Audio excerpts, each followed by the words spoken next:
Hello, everyone. I'm Aydoğan Vatandaş, the editor-in-chief of Politico.com. Today, I'm joined by an investigative journalist, Joe Lauria, the editor-in-chief of Consortium News.com, based in Washington. Joe, thank you very much for joining us. Absolutely, Aydoğan. Anytime for you. Joe, I know that you have been following the U.S. foreign policy for decades. So how do you describe the recent developments in Afghanistan regarding the American foreign policy tradition? It's very much in the American post-World War II foreign policy tradition, unfortunately. There is I repeat very much, and everyone has been making this comparison, even the major news media in the U.S., that this is very much like Vietnam. Mm-hmm. You know, when the Soviet Union invaded Afghanistan, came into Afghanistan in 1979, and then lost and had to retreat from Afghanistan, two Mujahideen that were very much supported by the U.S. In fact, Zbigniew Brzezinski, Carter's National Security Advisor, admitted in an interview with Le Monde Diplomatique that they tried to encourage the Soviets to invade by supporting the jihadists in Afghanistan and in order to defeat them. They were, and the Soviet Union collapsed, and many people claim Afghanistan was a big part of that. So that was what the Americans have said was a Soviet Union's Vietnam, in an admission that Vietnam was a defeat for the U.S. This is what happened this week with the Taliban now taking over, or a few days ago, is America's second Vietnam. Mm-hmm. It is a situation where the U.S. It doesn't care about the local culture, the mentality, religion, the interests of the local people. They care whether that be Vietnamese or Afghans or Iraqis. They care about their interests, which are many and very powerful interests, and they're able to get on board local people who will join their government, a government that has very little popular support, but has American backing with huge amounts of money. So we saw that in Vietnam with the South Vietnamese government that was not popular in Vietnam, but was backed by the U.S. military and by huge amounts of cash. And we saw that, of course, now in Afghanistan, where the government was not supported by the population, which is why I think it's evident why the Taliban was able to overturn so many towns and take over Kabul 3 days after the U.S. said it would take 30 days. They expected the 300,000-man Afghan army that they armed at the cost of $83 billion to U.S. taxpayers. They expected that to last at least 30 days, but it lasted only 3 days. And it's clear that the police, the Afghan army and local towns did not fight. They laid down their arms, I think, because they would prefer even the Taliban, with all of its problems, to a foreign occupation. And this is what the U.S. doesn't understand.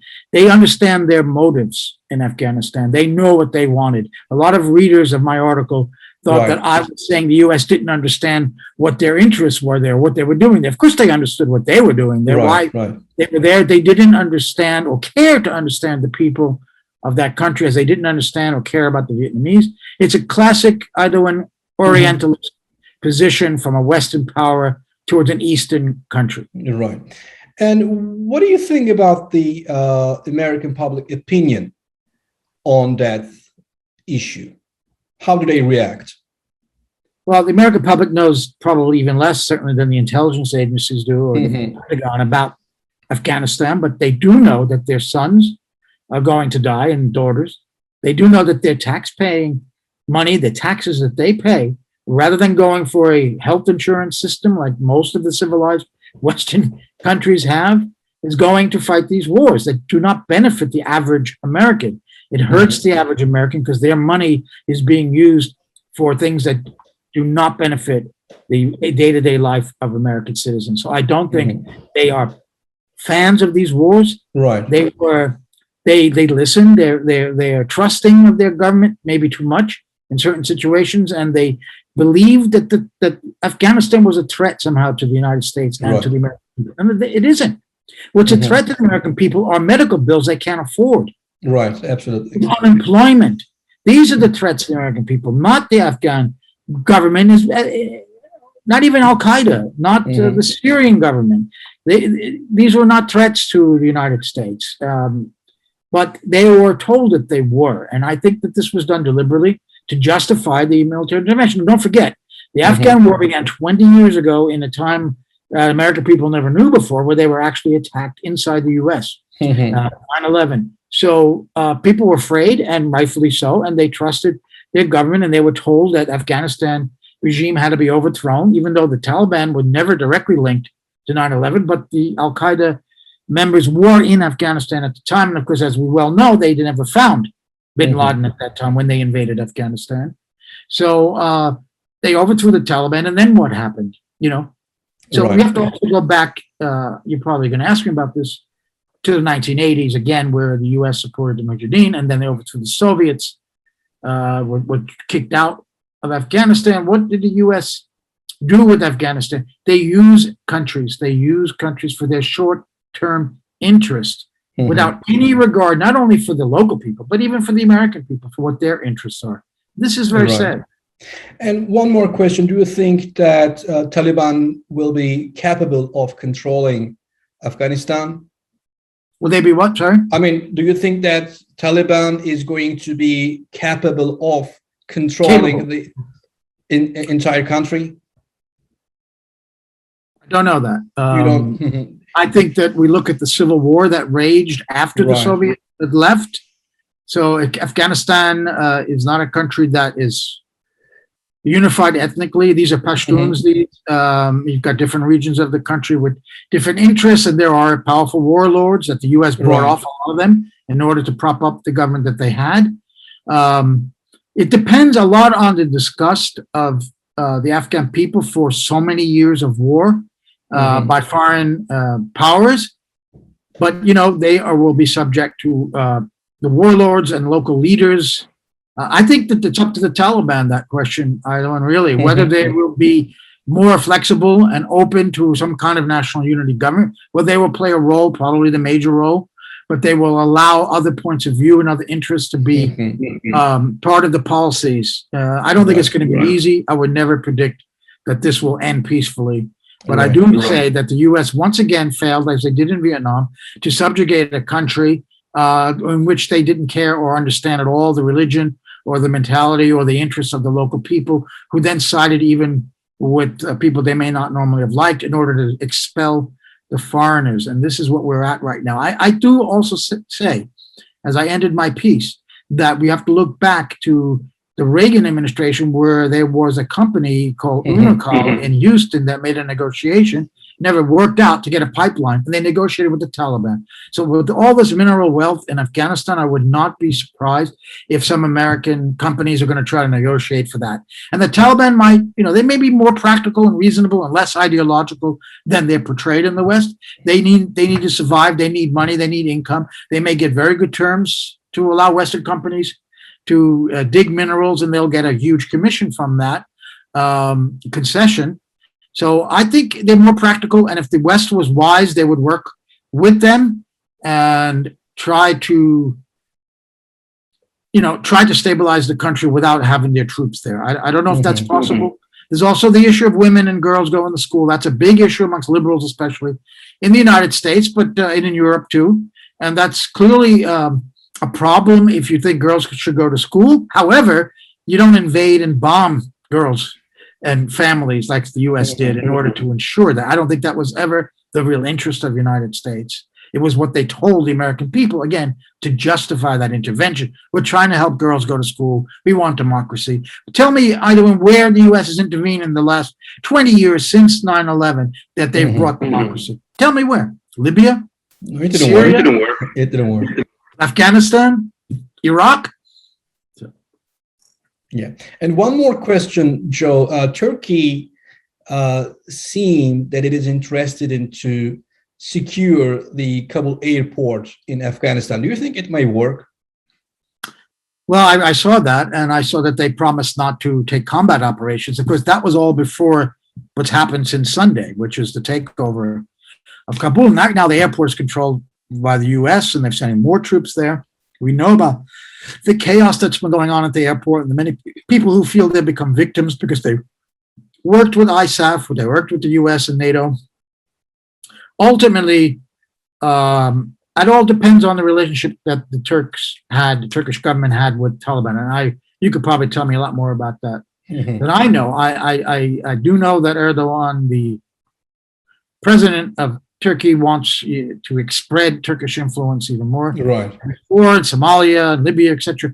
So he's poking around in Afghanistan. If he can make a deal that's useful to the Taliban, and they don't feel that Turkey is going to somehow undermine their interests, they might do. And Turkey is a NATO power, of course, a NATO country. Right. So they're going to keep that in mind, I would imagine, because they just expelled NATO. But maybe he could pull it off. What do you think, if I can turn this around? Do you think Turkey has legitimate interest in that? Since the war, the civil war started in Syria, Turkey was involved in communicating the jihadist organizations in Syria. And then Turkey also went on to carry out that mission in Libya, working with the jihadists as well. So from the Taliban perspective, Turkey, with Erdogan leadership, changed his perspective about Islam, and they came closer to Salafism,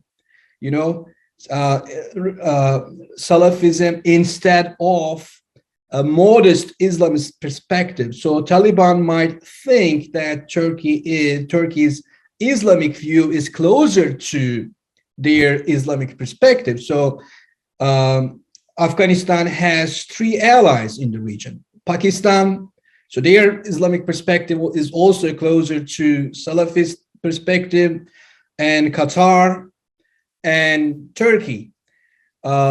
These countries have governments that are involved in political Islam, or Muslim Brotherhood, for example, was supported by Qatar. So we know Pakistan also had that Islamist perspective, and Turkey, with Erdogan leadership, allied with these Salafi jihadist organizations. So I think as a NATO country, United States might have thought that Turkey can be a useful vehicle, a useful mediator to communicate, to deal with Taliban. But I don't think that Taliban would be convinced with that. So they are not stupid. They are very smart. And I don't think that they would accept Turkey's willing to secure the Kabul airport. This is how I see it. Right.